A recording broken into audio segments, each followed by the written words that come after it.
Roma, Paris, Pequim, Washington, D.C.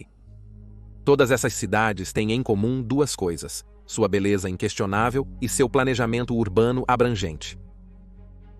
Preocupado com a ordenação do uso da terra e dos ambientes construídos, o planejamento urbano cria redes de transporte eficazes, sistemas de saneamento e redes de distribuição. Mas também cria belos espaços de moradia e trabalho, definindo pessoas e culturas envolvidas. No caso de Frampol, uma pequena cidade na Polônia, o planejamento urbano criou um espaço singularmente bonito para seus residentes viverem. O que seus projetistas nunca poderiam ter sabido é que isso causaria caos e destruição, condenando a cidade inteira à destruição séculos depois. Com seu padrão de grade único irradiando da Praça do Mercado, Frampol se assemelhava a um grande alvo quando visto do ar. Embora sem qualquer valor militar, isso por si só selou o destino da cidade. Quando a Segunda Guerra Mundial estourou e os combates varreram o país, aquele centro de cidade planejado fez da cidade indefesa o experimento perfeito para os bombardeiros da Luftwaffe, que procuravam testar sua tecnologia mortal. Esta é a história de uma pequena e desavisada cidade encontrando a destruição final nas mãos de uma indiferente e calculista máquina de guerra nazista.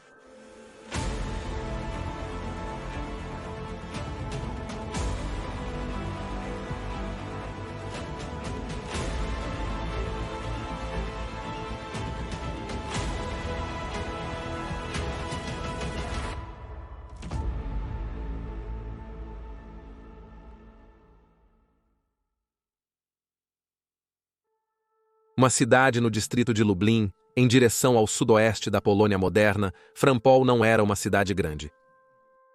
Situada no coração da floresta de Sandomierz, uma das mais poderosas e antigas florestas da Europa Oriental, Frampol foi construída pelo excêntrico Conde Marek e Tony Butler.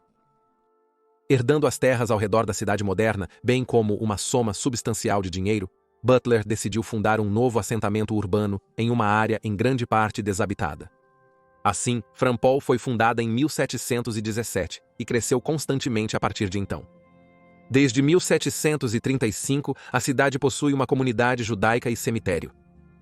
Uma igreja foi erigida no centro da cidade em 1740.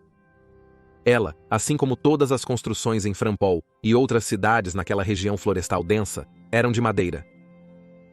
Em 1865, o único prédio de pedra da cidade, um banho judeu, foi erguido. A vida em Frampol, de muitas maneiras, seguia os ritmos estáveis da vida típica dessa região da Polônia. O tempo era medido pela passagem do sol e pelo avanço das estações. A maioria das pessoas na cidade tinha suas necessidades atendidas pela agricultura, silvicultura e produção de tecidos, feita principalmente por um grupo de artesãos judeus. Aqui encontramos a outra constante na vida dos moradores da pequena cidade, a religião. Comunidades de católicos e judeus encontraram sua identidade na fé, embora coexistissem não menos um com o outro. Jejuns e festas religiosas, casamentos e funerais, tudo isso dava cor e estrutura à vida dos moradores de Framboli, a esta pequena cidade multicultural com suas casas de madeira e posição humilde. A história era algo que acontecia ao seu redor. A partir da década de 1770, a comunidade polaco-lituana foi gradualmente devorada pelas três grandes potências da região, Rússia, Prússia e Áustria. Quando Frampol se encontrou como parte do Império Austríaco, em 1795, após a terceira e última partição da Polônia, pouco mudou. Napoleão e suas legiões marcharam para a Polônia 10 anos depois e marcharam de volta em 1812. O exército russo, sem mencionar o inverno russo, estava perseguindo-os. Centenas de milhares pereceram, mas Frampol se manteve inalterada.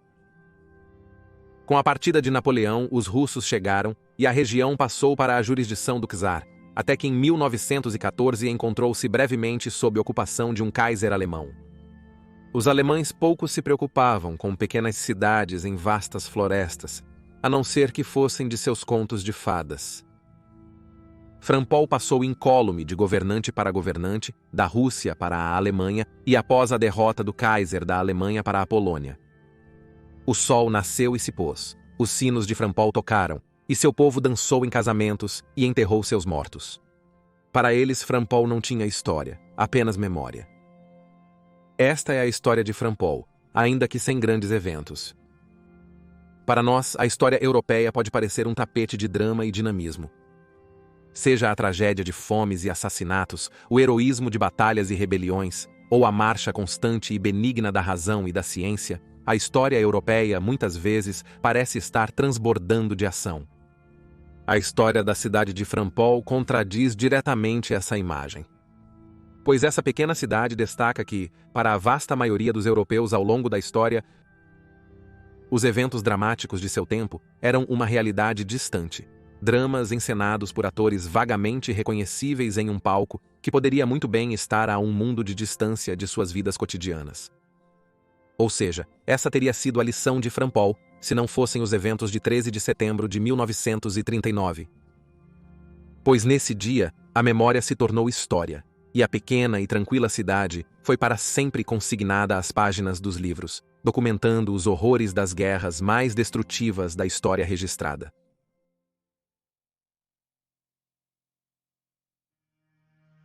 Chave para essa história é o infame general, Wolfram Freiherr von Richthofen. Sua história vibrante já preencheria um vídeo.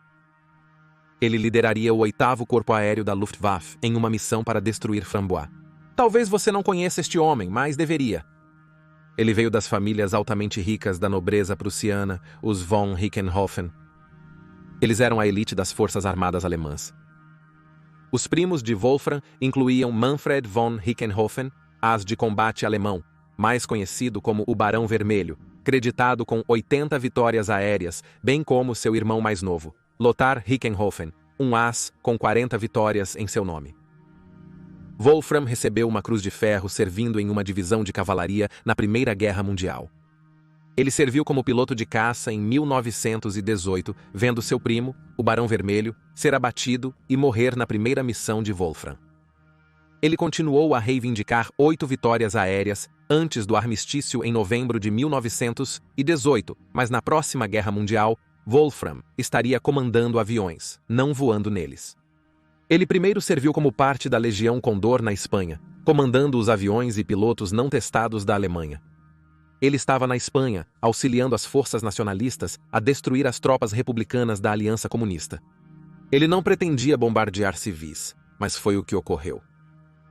Sancionando o bombardeio da cidade de Guernica, famosamente condenado por contemporâneos e historiadores, Wolfram introduziu um terror inédito à guerra. Famosamente retratado por Pablo Picasso em sua obra arrepiante chamada Após a Cidade, Guernica retrata uma cena de terror e destruição, o pânico e as chamas. Suas representações dos horrores do bombardeio permanecem como uma das mais influentes na arte antiguerra já feita. A mesma cena logo se tornaria muito reconhecível para os residentes de Frampol. Guernica não seria a única controvérsia de Wolfram. Em 9 de setembro de 1939, um avião de reconhecimento solitário coletava informações sobre alvos militares na região. Frampol, com suas ruas e edifícios únicos, provavelmente atraiu a atenção de um tripulante. Fotos foram tiradas, impressas e mostradas aos comandantes. O destino de Frampol estava selado. 3 dias depois, não era um avião sobrevoando Frampol, mas 125 bombardeiros nazistas. Desta vez, em vez de câmeras, carregavam 700 toneladas de bombas de alto explosivo. Wolfgang descreveu o ataque em seu livro, Augen e Himmel, Olhos no Céu. Frampol foi escolhida como um objeto experimental, porque os bombardeiros de teste voando em baixa velocidade não eram ameaçados pelo fogo antiaéreo. Além disso, a prefeitura centralmente localizada era um ponto de orientação ideal para as equipes. Observamos a possibilidade de orientação após sinais visíveis e também o tamanho da vila, o que garantiu que as bombas caíssem mesmo assim em Frampol. De um lado, deveria facilitar a nota da sonda, do outro lado, deveria confirmar a eficiência das bombas utilizadas. Embora seja uma obra de ficção, resume perfeitamente a lógica cruel que ditou os eventos daquele dia. Os residentes de Frampol morreriam por um experimento, sujeitos de teste involuntários. Vidas seriam encerradas para medir a eficiência das bombas nazistas. Com a gravidade e a resistência do ar atuando contra as bombas em queda, suas trajetórias eram quase parabólicas.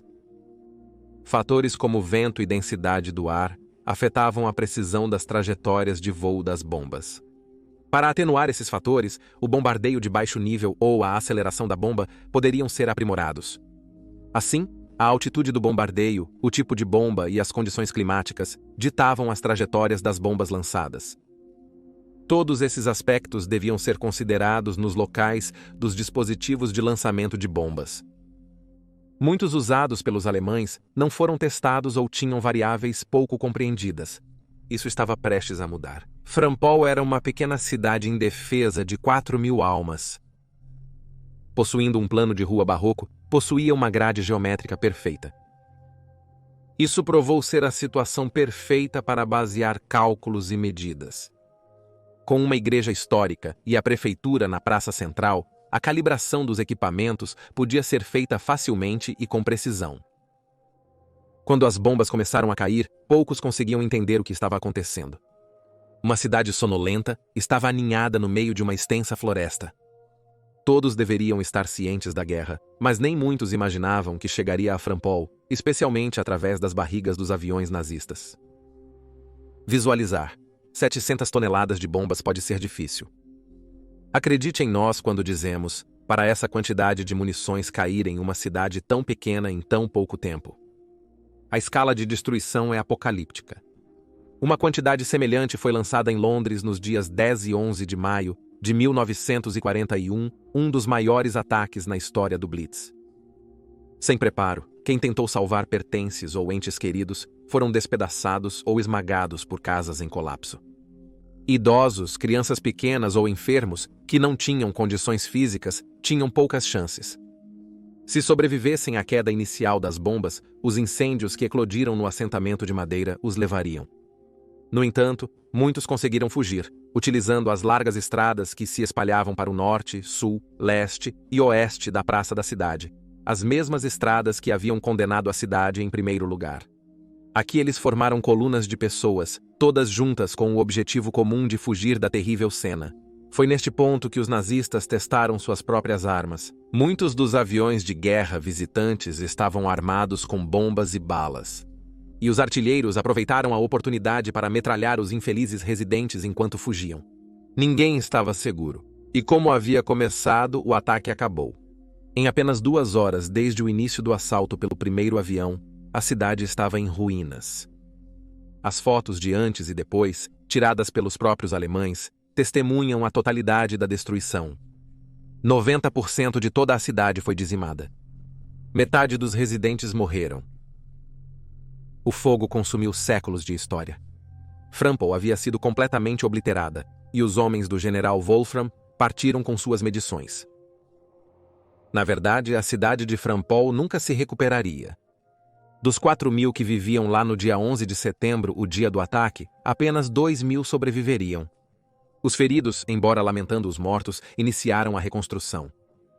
A Wehrmacht passou pela Polônia sem que a cidade sofresse mais. A SS, os executores de Hitler, não o fizeram.